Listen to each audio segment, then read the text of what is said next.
Selamat malam, jemaat yang kasih Tuhan. Pandanglah pada Yesus. Memang itu yang harus kita lakukan dan itu yang mau kita lakukan. Dan bagaimana kita memandang Yesus? Salah satunya adalah dengan mempelajari firman-Nya dan berfokus kepada apa yang Dia mau sampaikan kepada kita, berfokus kepada apa yang Alkitab nyatakan tentang Tuhan dan tentang yang lain. Oke, dan mari kita membuka Alkitab kita pada saat ini. Di pertengahan minggu ini, kita kembali belajar firman Tuhan. Saya mengajak kita membuka di surat Filemon, karena yang lalu saya ada mengajak kita melihat Filemon. Dan waktu itu kita baru pendahuluannya, itu Filemon ayat 1 sampai dengan ayat yang ke-7. Nah, hari ini kita ingin melihat sisa dari surat Filemon. Kita akan melihat Filemon ayat 8 sampai dengan ayat yang 25, tentu hanya ada satu pasal saja di Filemon. Dan kalau sudah dapat, silakan perhatikan. Saya akan membacakan surat Filemon ini, ayat 8 sampai dengan ayat yang ke-25. Demikian firman Tuhan. Karena itu, sekalipun di dalam Kristus aku mempunyai kebebasan penuh untuk memerintahkan kepadamu apa yang harus engkau lakukan, tetapi mengingat kasih-Mu itu, lebih baik aku memintanya kepadamu. Aku, Paulus, yang sudah tua, lagi pula sekarang menjadi tahanan karena Kristus Yesus, mengajukan permintaan kepadamu mengenai anakku yang kudapat selagi aku dalam penjara, yakni Onesimus. Dahulu memang dia tidak berguna bagimu, tapi sekarang sangat berguna, baik bagimu maupun bagiku. Dia yang adalah buah hatiku, kusuruh kembali kepadamu. Sebenarnya aku mau menahan dia di sini sebagai gantimu untuk melayani aku selama aku dipenjarakan karena Injil. Tetapi tanpa persetujuanmu, aku tidak mau berbuat sesuatu. Supaya yang baik itu jangan engkau lakukan seolah-olah dengan paksa, melainkan dengan sukarela. Sebab mungkin karena itulah dia dipisahkan sejenak dari engkau, supaya engkau dapat menerimanya untuk selama-lamanya. Bukan lagi sebagai budak, melainkan lebih daripada budak, yaitu sebagai saudara yang terkasih. Bagiku sudah demikian, apalagi bagimu, baik secara manusia maupun di dalam Tuhan. Jadi, kalau engkau menganggap aku sebagai rekan, terimalah dia seperti aku sendiri. Kalau dia sudah merugikan engkau ataupun berutang padamu, tanggungkanlah semuanya itu kepadaku. Aku, Paulus, menjaminnya dengan tulisan tanganku sendiri. Aku akan melunasinya. Sebaiknya, jangan kukatakan bahwa engkau juga berhutang kepadaku, yaitu dirimu sendiri. Ya saudaraku, semoga engkau berguna bagiku di dalam Tuhan. Hiburlah hatiku di dalam Kristus. Dengan percaya kepada ketaatanmu, kutuliskan ini kepadamu. Aku tahu lebih daripada permintaanku ini akan kau lakukan. Dalam pada itu, bersedialah juga memberi tumpangan kepadaku, karena aku harap oleh doamu, aku akan dikembalikan kepadamu. Salam kepadamu dari Epafras, teman sepenjaraku karena Kristus Yesus, dan dari Markus, Aristarkus, Demas, dan Lukas, teman-teman sekerjaku. Anugerah Tuhan Yesus Kristus menyertai roh kamu. Mari kita berdoa. Ya Bapa di surga, kami sekali lagi memohon kepadamu dengan tulus, dengan penuh sukacita, dan dengan penuh keyakinan. Kami memohon ini karena kami tahu ini adalah kehendak-Mu, yaitu agar Engkau menuntun kami kepada pemahaman yang jelas, pemahaman yang penuh akan kebenaran-Mu. Kau yang berikan kami fokus, berikan kami hikmat bijaksana untuk meneliti, mencerna, dan kemudian kami melakukannya di kehidupan kami. Kami berdoa Tuhan dalam nama Yesus Kristus. Amin. Di khotbah yang lalu kita sudah melihat latar belakang dari surat Filemon. Kita sudah bicara sedikit mengenai Filemon. Filemon adalah seorang Kristen yang lumayan berada, dia punya rumah yang cukup besar sehingga jemaat, dan kita percaya jemaat Laodikia, sudah kita bahas kenapa kita percaya ini jemaat Laodikia. Jemaat Laodikia menggunakan rumah Filemon untuk kebaktian. Dan semua pendahuluan itu sudah disampaikan oleh Paulus. Nah, dari ayat 8 sampai dengan ayat 25, ini adalah inti apa yang Paulus ingin katakan. Kenapa dia kirim surat ini? Bahkan Paulus mengirim surat ini melalui tangan seorang yang disebut, yaitu Onesimus. Dan Onesimus ini rupanya adalah mantan hamba atau budak, ya, mantan doulos istilahnya, budak, bisa juga disebut hamba. Mantan hamba dari Filemon yang sepertinya berdasarkan apa yang tertulis ini, dia kabur dari Filemon. Ya, dia kabur, dia mungkin melarikan diri, dan pada saat dia melarikan diri itu mungkin dia merugikan Filemon, dia mungkin ada curi barang Filemon atau menyebabkan kerugian finansial lainnya. Nah, sehingga apa yang Paulus katakan dalam surat ini, dia kirim Onesimus balik. Onesimus bawa surat ini kasih kepada Filemon. Nah, saudara yang kasih Tuhan, apa yang mau kita bahas di sini? Oh, ada banyak tentunya, ada banyak. Kita bisa membahasnya dari berbagai sisi. Ada banyak sekali, ya, firman Tuhan itu begitu dalam. Namun saya ingin mengajak kita melihat satu tema di sini yang kita dapatkan dari perkataan di ayat yang ke-8. Nah, kalau kita perhatikan ayat yang ke-8, dikatakan di sini, karena itu sekalipun di dalam Kristus aku mempunyai kebebasan penuh untuk memerintahkan kepadamu apa yang harus engkau lakukan. Nah, saya ingin menggarisbawahi klausa ini, apa yang harus engkau lakukan, saudara. Paulus menulis kepada Filemon untuk menjelaskan kepada Filemon apa yang harus Filemon lakukan. Ya. Dan oleh karena itu, hari ini saya mengajak kita belajar apa yang harus, mari kita terapkan pada diri kita, bukan lagi pada Filemon. Apa yang harus kita lakukan. Ya. Apa yang harus kita lakukan. Ini adalah tema khotbah kita, judul khotbah kita. Apa yang harus kita lakukan. Dan saya tidak akan hanya bicara mengenai situasi Filemon tentunya, dengan Onesimus dan sebagainya. Tetapi prinsip-prinsip yang akan kita pelajari ini bisa kita terapkan di dalam segala situasi, termasuk untuk kita hari ini. Oke, apa sih yang harus kita lakukan? Apa yang Paulus ingin katakan kepada Filemon?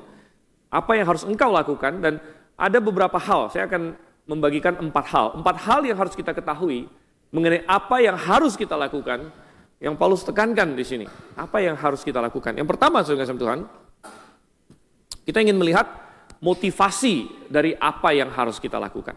Ya. Motivasi dari apa yang harus kita lakukan. Nah, apa yang harus kita lakukan? Itu biasanya, ya misalnya kita bilang ada perintah dari Tuhan, ada suatu komen, ada suatu amanat dari Tuhan, dan lain sebagainya. Ada banyak hal yang harus kita lakukan. Tetapi Paulus menekankan yang pertama yang ingin kita pelajari adalah Paulus dan Tuhan bukan hanya ingin kita melakukan sesuatu, tapi Tuhan ingin kita melakukannya dengan motivasi tertentu, dengan cara tertentu. Ya. Jadi menjadi jelas di dalam ayat yang ke-8, kemudian jelas juga di ayat yang ke-14, lain sebagainya. Di mana ayat yang ke-8 Paulus bilang, sekalipun di dalam Kristus aku mempunyai kebebasan penuh untuk memerintahkan kepadamu apa yang harus engkau lakukan. Kenapa Paulus bicara begini? Karena dia adalah rasul. Dia adalah rasul. Rasul punya otoritas. Rasul adalah wakil-wakil Kristus di bumi pada waktu itu. Ya, merekalah yang menjadi saksi menggantikan Kristus. Ya, setelah Yesus naik ke sorga, ya, Tuhan mengutus rasul-rasulnya untuk menjadi saksi dan untuk memberitakan dan untuk menjadi tiang penopang dasar kebenaran sebelum ada Alkitab. Dan oleh karena itu Rasul Paulus punya otoritas. Ya, otoritas. Dia Tuhan kasih, dia karunia melakukan mukjizat dan lain sebagainya. Petrus bisa matikan orang.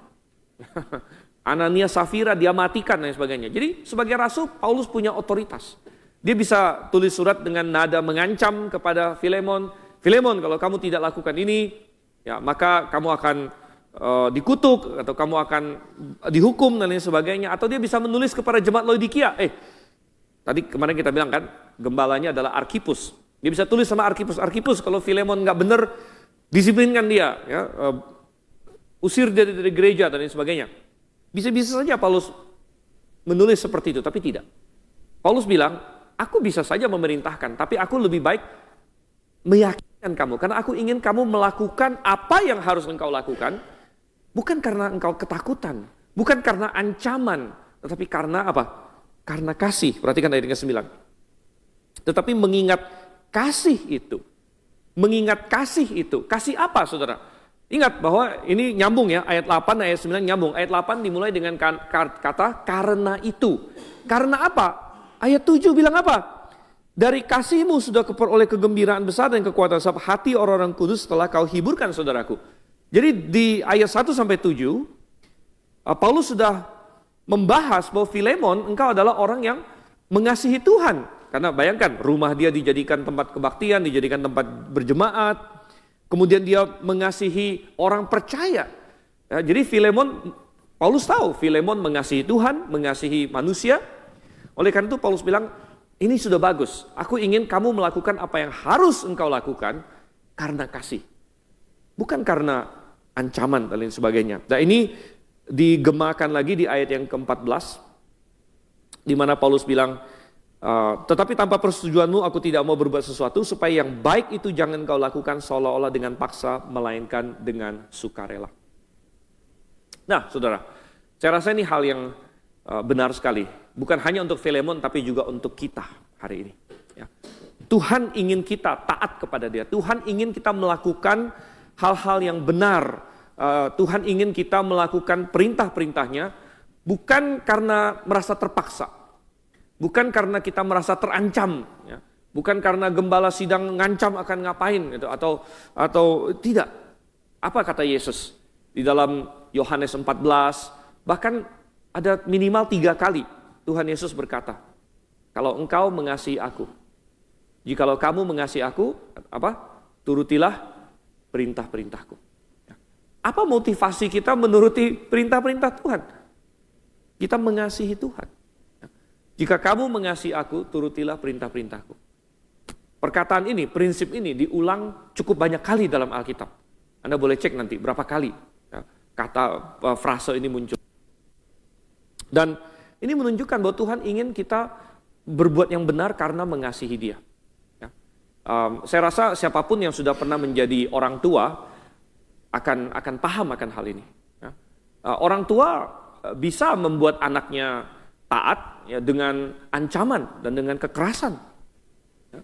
Wah, kalau kamu tidak taat, ya, akan dipukul, akan dihukum, akan macam-macam. Ya. Ya, tetapi ya itu tidak begitu puas, tidak mendatangkan kegembiraan juga bagi orang tua. Begitu. Tetapi orang tua akan sangat-sangat bahagia kalau misalnya anaknya mau melakukan apa yang benar, mau melakukan hal-hal yang bagus, bukan karena diancam, bukan karena terpaksa, tapi karena mereka sadar, apalagi karena mereka mengasihi orang tuanya juga. Nah, apalagi dengan Bapa kita di sorga, saudara kasih Tuhan. Jadi, oleh karena itu, mari kita berpikir sejenak, ya, apakah saya mengasihi Bapa di sorga? Apakah saya mengasihi Tuhan? Karena Tuhan telah begitu mengasihi saya, sehingga saya perlu mengasihi Dia.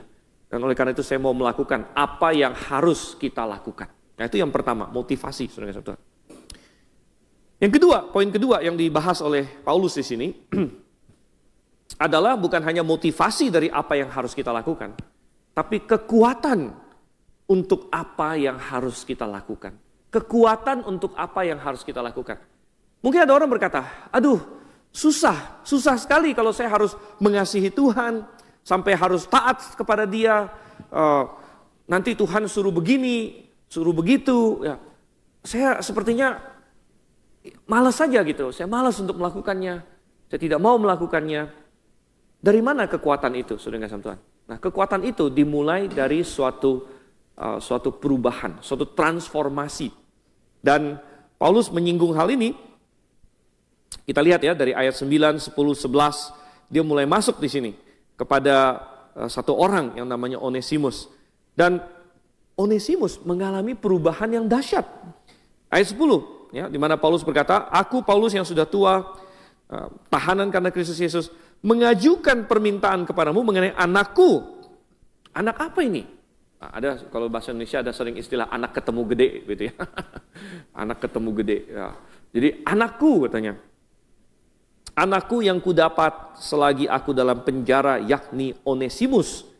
Dan mungkin Filemon membaca ini, dia akan agak bingung juga. Wah, Onesimus itu bukannya budak yang bermasalah itu, ya hamba yang merugikan aku, ya, yang nggak benar. Ya. Tapi Paulus sebut dia anaknya.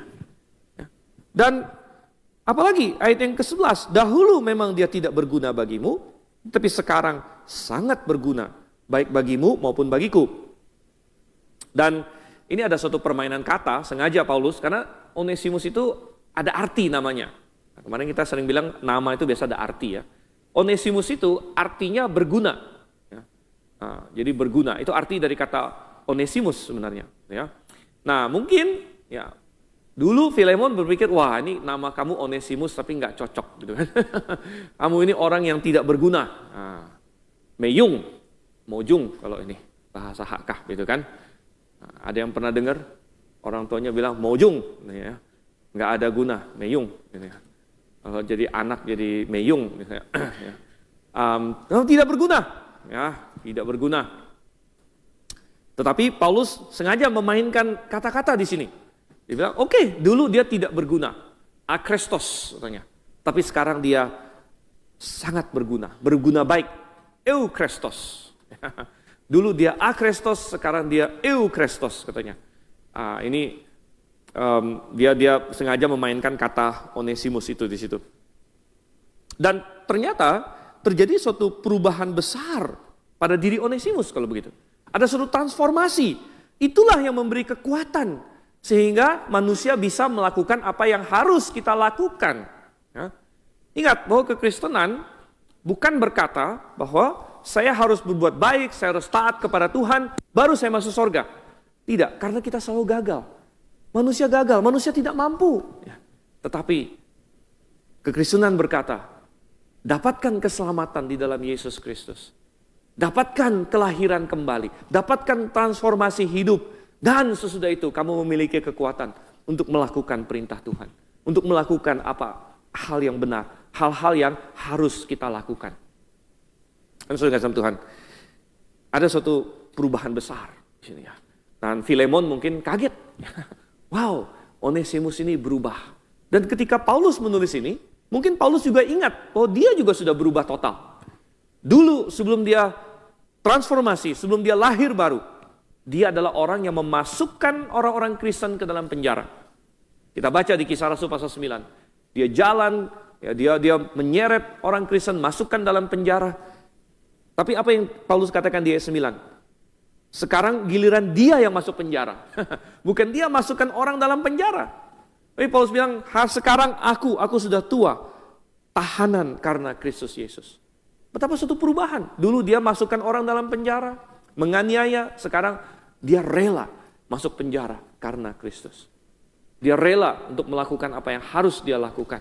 Kenapa? Karena ada kekuatan. Karena dia sudah lahir baru. Karena dia memiliki Roh Kudus dalam hatinya. Maka ada kekuatan itu. Oleh karena itu, ini adalah hal yang penting ya, bagi setiap orang. Kita harus cek dulu. Kalau Anda berusaha terus untuk melakukan kehendak Tuhan, berusaha untuk melakukan kehendak Tuhan, namun Anda gagal terus, tanya dulu pada diri sendiri, sudahkah saya diselamatkan? Sudahkah saya lahir baru? Sudahkah saya benar-benar ditransformasi? Nah, saya tidak berkata bahwa orang Kristen tidak bisa jatuh. Ya. Tentu orang yang sudah dilahir barukan pun bisa jatuh dalam dosa. Itu bukan berarti kita lalu harus meragukan keselamatan kita. Namun, kita berkata bahwa transformasi itu sesuatu yang memang terjadi pada orang percaya. Oke, itu hal kedua, saudara. Kita sudah melihat motivasi dari apa yang harus kita lakukan. Yang nomor 2 adalah kekuatan dari apa yang harus kita lakukan. Yang ketiga adalah prioritas dari apa yang harus kita lakukan. Kalau kita sudah tahu apa yang harus kita lakukan, bahwa itu adalah suatu perintah Tuhan, bahwa itu adalah kehendak Tuhan, kita harus melakukan sesuatu, maka kita harus menempatkannya pada prioritas utama. Ya, bahwa ini berarti sesuatu yang harus saya lakukan. Saya tidak bisa berkata, Tuhan memang ini perintahmu tapi saya skip dulu Tuhan. Ya, kita nggak bisa begitu. Tuhan yang ini saya nggak mau Tuhan, nggak bisa. Kalau namanya juga apa yang harus. Kenapa harus? Karena itu kehendak Tuhan. Karena itu adalah firman Tuhan. Karena itu adalah hal yang benar untuk dilakukan. Ya, maka itu harus kita lakukan dan kita harus menaruhnya pada prioritas.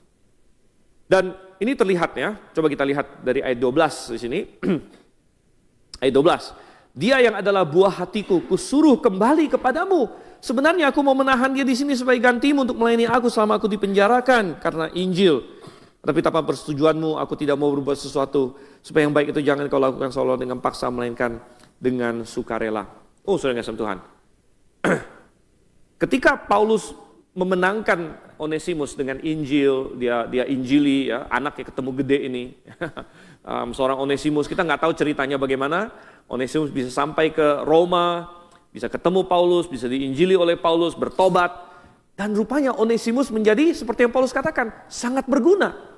Sangat berguna. Paulus dalam penjara, sudah tua, ada Onesimus yang muda, mungkin begitu care dengan bapak rohaninya, mungkin mengerjakan banyak hal untuk dia, take care kebutuhan-kebutuhan Paulus mungkin. Lalu mereka mulai cerita, Paulus mulai sadar, latar belakang Onesimus apa. Oh, dulu saya budak, lalu kenapa? Saya lari. Hah, kamu lari? Oh gitu ya, siapa nama ini budak Tuhan kamu dulu? Filemon. Hah, Filemon yang di mana? Filemon di Laodikia. Hah? Saya kenal itu. Mungkin Paulus bilang, Filemon Laodikia itu teman saya juga. Gitu. Oh kamu ini ya, budak dia ya? Oh iya. Gitu. Mungkin ini kan skenario ya. Mungkin mereka ngobrol-ngobrol seperti itu. Mungkin mereka ngobrol-ngobrol seperti itu, saudara. Dan dari situ Paulus langsung sadar bahwa ada sesuatu yang harus dia lakukan. Apa? Yang benar adalah dia harus kirim Onesimus balik. Nah, hal yang gampang bagi mereka semua adalah, ya udahlah, kamu larinya udah berapa tahun yang lalu, lupakan saja. Saya butuh kamu di sini. Ya, saya lebih nyaman kamu ada di sini. Kamu bisa bantu saya di sini. Dan bagi Paulus, lebih nyaman, lebih berguna, Onesimus ada dekat dia kalau memikirkan kepentingan dirinya sendiri saja. Tetapi Paulus tidak berpikir demikian. Paulus berpikir, kamu sudah melakukan kesalahan, kamu sudah merugikan orang, yang benar adalah kamu harus balik. Bagi Paulus itu tidak enak karena menghilangkan kenyamanan dia. Bagi Onesimus juga tidak enak karena berarti dia harus minta maaf, dia harus melakukan perjalanan yang jauh, dia harus ketemu Filemon lagi, dan lain sebagainya. Bagi dua-duanya, ini bukan jalan yang paling mudah. Tetapi sekali lagi, pelajaran bagi kita adalah kalau kita tahu apa yang harus kita lakukan, maka itu adalah prioritas. Kita tidak punya hak untuk berkata, Tuhan gak usah dah gitu. Skip aja Tuhan, ya, skip aja lah. Enggak bisa. Paulus tahu ini adalah yang benar. Dan kita harus melakukan hal yang benar sekalipun itu sulit. Kalau kita hanya berkata, Tuhan saya mau lakukan hal yang benar saat gampang. Itu bukan taat sama Tuhan namanya. Siapapun bisa taat kalau itu menguntungkan. Siapapun bisa taat kalau itu gampang. Tetapi ketaatan itu baru terlihat. Apa yang harus kita lakukan baru terlihat ketika memang sulit. Ketika memang ada harga yang harus dibayar. Paulus harus mengorbankan kenyamanan dirinya. Onesimus harus mengorbankan egonya. Ya. Dan saudara yang kasih Tuhan, hal-hal seperti itu sering membuat orang tidak melakukan hal yang benar. Banyak orang, dia tahu apa yang benar, dia tidak lakukan. Kenapa? Satu, akan menyusahkan dia. Ya, menyusahkan dia. Akan bikin dia lebih repot. Ya, dan itu banyak sekali, Anda bisa terapkan pada apapun. Kita sendiri pasti pernah seperti itu mungkin. Ya. Tapi ini adalah peringatan bagi kita. Kita tidak boleh. Ya. Tidak boleh seperti itu. Hal kedua lagi, dari sisi Onesimus misalnya, apa yang harus dia bayar? Dia harus bayar ego dia. Ya. Dia harus bayar ego dia. Dia harus datang kembali kepada Filemon, tuannya. Dan berkata, aku sudah salah, aku minta ampun, aku minta maaf. Ya, aku sudah rugikan Tuhan, dan lain sebagainya. Banyak orang tahu apa yang benar, tidak melakukannya. Kenapa? Karena kesombongan. Karena ego, karena dalam tanda kutip harga dirinya dan lain sebagainya. Ya. Kadang-kadang yang benar itu adalah minta maaf. Kadang-kadang yang benar itu adalah mengaku diri salah, dan lain sebagainya. Dan kita bisa sekali lagi terapkan ini kepada begitu banyak aspek kehidupan. Anda bisa pikir sendiri, di mana ini bisa diterapkan dalam kehidupan kita. Ya.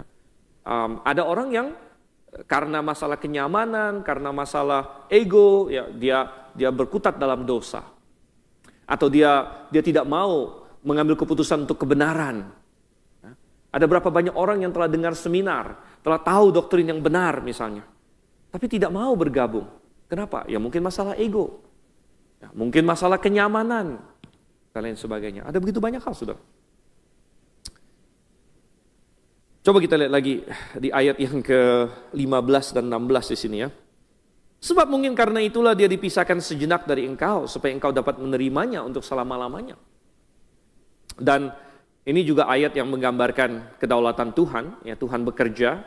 Dan ini menjawab kita tadi kita bilang bahwa kadang-kadang ada harga yang harus dibayar kalau kita melakukan hal yang benar. Bagaimana kalau harga itu sangat mahal? Bagaimana kalau harga itu sangat-sangat mahal? Mungkin kita harus bahkan ditinggal keluarga atau bahkan nyawa kita sekalipun. Kita harus percaya kepada kedaulatan Tuhan. Tuhan bisa mendatangkan kebaikan dari hal-hal yang kita anggap buruk. Ya, Onesimus lari, mungkin dia masuk penjara atau entah apa, ketemu Paulus. Tapi Tuhan pakai itu untuk keselamatan Onesimus juga kok. Gitu ya. Jadi kalau kita harus bayar harga demi melakukan hal yang benar, saya tidak bisa jamin, Tuhan yang jamin. Tuhan yang jamin bahwa Dia berdaulat atas segala sesuatu. Tapi perhatikan lagi ayat 16. Bukan lagi sebagai budak. Oke, jadi Paulus bilang, Filemon terima Onesimus. Bukan lagi sebagai budak, melainkan lebih daripada budak. Itu sebagai saudara yang terkasih. Bagiku sudah demikian, apalagi bagimu, baik secara manusia maupun di dalam Tuhan. Jika engkau menganggap aku sebagai rekan, terimalah dia seperti aku sendiri. Jadi ini masih bicara soal prioritas. Kalau tadi kita bilang ada harga yang harus dibayar oleh Paulus, ada harga yang harus dibayar oleh Onesimus, ada harga juga yang harus dibayar oleh Filemon. Ya. Paulus memerintahkan Filemon, mulai sekarang Onesimus adalah saudara seiman. Jadi kamu harus perlakukan dia sebagai saudara seiman. Ya, berarti inilah yang harus engkau lakukan. Inilah poin inti dari surat Filemon gitu kan. Nah, Paulus menulis, aku ingin menulis sesuatu yang harus engkau lakukan. Apa itu? Terima Onesimus. Terima Onesimus sebagai saudara seiman. Ya, dan bagi orang zaman itu mungkin sulit. Ya, mungkin ada perbedaan kasta, perbedaan kedudukan sosial. Mungkin kita nggak tahu ya berapa besar kerugian yang dilakukan Onesimus. Mungkin ada kerugian besar yang ditimbulkan Onesimus bagi Filemon. Berarti Filemon harus apa? Filemon juga harus menghilangkan ego dia. Seperti Onesimus menghilangkan egonya, demikian juga Filemon. Berarti Filemon harus belajar mengampuni. Ya. Berarti Filemon harus menyingkirkan bias-bias yang mungkin ada dalam pikirannya. Ya. Dan Filemon harus menunjukkan kasih kepada sesamanya. Ya. Nah, saya tidak berkata bahwa Filemon tidak ada melakukan semua itu. Ya, Filemon sebagai orang Kristen mungkin memang sudah melakukan hal-hal itu, tapi Paulus mengingatkan dia bahwa ini yang harus engkau lakukan. Ini yang harus engkau lakukan. Ya. Dan ya kita harus lakukan itu juga. Bagaimana kita memperlakukan orang-orang di sekeliling kita. Oke. Nah, dengan demikian kita masuk kepada poin yang keempat. Ya, karena waktu juga. Poin yang pertama tadi adalah motivasi dari apa yang harus kita lakukan. Yang kedua adalah kekuatan dari apa yang harus kita lakukan. Yang ketiga adalah prioritas dari apa yang harus kita lakukan. Dan yang keempat adalah dampak dari apa yang harus kita lakukan. Kalau kita melakukan hal yang benar, kalau kita taat dan kita melakukan apa yang harus kita lakukan, maka kita akan membawa dampak yang besar, saudara. Kita akan membawa dampak yang besar. Contoh di sini, ya, baik Paulus, Onesimus, Filemon, mereka melakukan hal yang benar. Dan ada dampak yang luar biasa. Ya tentu satu, bahwa Onesimus diselamatkan, ya, kemudian dia berbaikan lagi dengan Filemon. Ya, bagi Onesimus ini hal yang baik. Bagi Filemon juga ini hal yang baik. Ya, karena hatinya pleng, ya, dia benar di hadapan Tuhan. Paulus juga mendapatkan dampak yang positif, saudara. Makanya Paulus bilang di ayat yang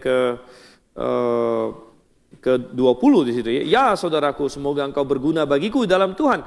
Hiburlah hatiku di dalam Kristus. Dengan Filemon melakukan hal yang benar, itu menghibur Paulus, itu menguatkan Paulus. Jadi ketika kita melakukan hal yang benar, saudara, satu, kita membawa dampak kepada diri kita sendiri. Berarti kita taat sama firman Tuhan, kita membangun karakter yang kudus, ya, kita belajar menyangkal diri. Ya. Tapi bukan hanya itu, kita membawa dampak kepada orang lain juga. Ya, ada orang lain yang akan diberkati karena kita. Ya, ada orang yang mendapatkan kebaikan kita. Ya, ada orang yang dibangun karena kata-kata kita dan lain sebagainya. Bukan hanya itu, bahkan kita bisa membawa dampak kepada masyarakat, bahkan dunia. Surat Filemon bisa jadi, ya, bukan hanya bisa jadi, pasti adalah salah satu faktor ya, yang menyukseskan akhirnya dihilangkannya perbudakan. Dan itu adalah karena Paulus, Onesimus, dan Filemon melakukan hal yang benar. Dampak mereka luar biasa. Saya kadang-kadang mendengar ateis-ateis menyerang Alkitab dan berkata, kenapa Alkitab tidak langsung menghilangkan perbudakan? Bahkan Paulus katanya mengajar, hai hamba-hamba apa? Katanya, taatilah tuan-tuanmu. Ya kenapa Paulus tidak bilang, hai hamba-hamba memberontaklah kepada tuan-tuanmu. Hapuskan perbudakan dan sebagainya. Paulus tidak mengajar demikian. Firman Tuhan tidak mengajar demikian. Sehingga kadang-kadang orang-orang yang nggak ngerti firman Tuhan atau hanya sekedar ingin menyerang kekristenan, menyerang Alkitab berkata, wah Alkitab ini kitabnya nggak benar karena mempertahankan perbudakan dan lain-lain sebagainya. Tapi saudara kasih Tuhan, Tuhan menulis Alkitab bukan untuk mendatangkan revolusi politik. Ya. Kalau misalnya Paulus menulis, hai budak-budak, angkatlah senjata, lawanlah tuan-tuanmu, memberontaklah, maka Paulus ingin melakukan revolusi politik. Tetapi bukan itu yang Tuhan inginkan. Bahkan ketika Tuhan Yesus datang pun, dia berkata kepada Pilatus, kerajaanku bukan dari dunia ini. Dan yang Tuhan ingin lakukan adalah revolusi rohani. Revolusi rohani, saudara. Dan kalau seorang budak mau memberontak, sudah banyak yang coba. Mungkin ada yang pernah dengar Spartacus. Nah ya, seorang tokoh dunia Romawi dulu, seorang budak yang dijadikan gladiator, lalu dia berhasil memberontak, dia kumpulkan budak-budak yang bersama dia sekian ribu orang, lalu mereka memberontak dan lain sebagainya, udah ada bukunya, udah ada filmnya. Tapi apa yang terjadi? Ya akhirnya berakhir juga gitu, berakhir juga. Tetapi yang Tuhan inginkan bukan suatu revolusi politik karena itu terbatas. Tuhan ingin suatu revolusi rohani. Suatu revolusi rohani. Dan ketika manusia diselamatkan, dan ketika manusia yang diselamatkan ini mulai memperlakukan sesamanya dengan kasih, mulai seperti Filemon dan Onesimus, bahwa sekalipun engkau adalah hamba, tapi aku mengasihi engkau sebagai saudara, maka itu udah gak ada masalah, saudara. Maka perbudakan yang kacau itu pasti akan berhenti dengan sendirinya. Gitu ya. Bahkan hari ini, tidak usah ada status budak pun, banyak orang diperlakukan dengan gak benar. Gitu. Banyak orang hari ini mengeluh dia adalah budak korporat. Saya budak perusahaan. Ya. Pagi-pagi saya harus bangun ya, jam 6, ya. Kerja sampai jam 6 lagi misalnya. Ya. Bukan hanya di Cina sekarang ada 9 to 5 katanya, 9 to 5 life. Ya. Atau ini dari jam 9 sampai jam 5 ya. Sampai ada stres begitu di Jepang, di Singapura segala macam, orang kerja jadi budak perusahaan katanya. Itu kan budak juga gitu. Walaupun statusnya bukan budak. Tapi bagaimana kita memperlakukan manusia? Nah, ini yang lebih penting. Nah, suatu revolusi rohani. Dan akhirnya banyak orang tidak tahu bahwa Inggris adalah negara pertama yang membuat undang-undang menghilangkan perbudakan. Dan itu adalah hasil karya perjuangan dari seorang Kristen, seorang hamba Tuhan Kristen namanya William Wilberforce. Ya, ini adalah bahkan sebelum perang saudara Amerika. Banyak orang bilang perbudakan dihilangkan di Amerika saat perang saudara.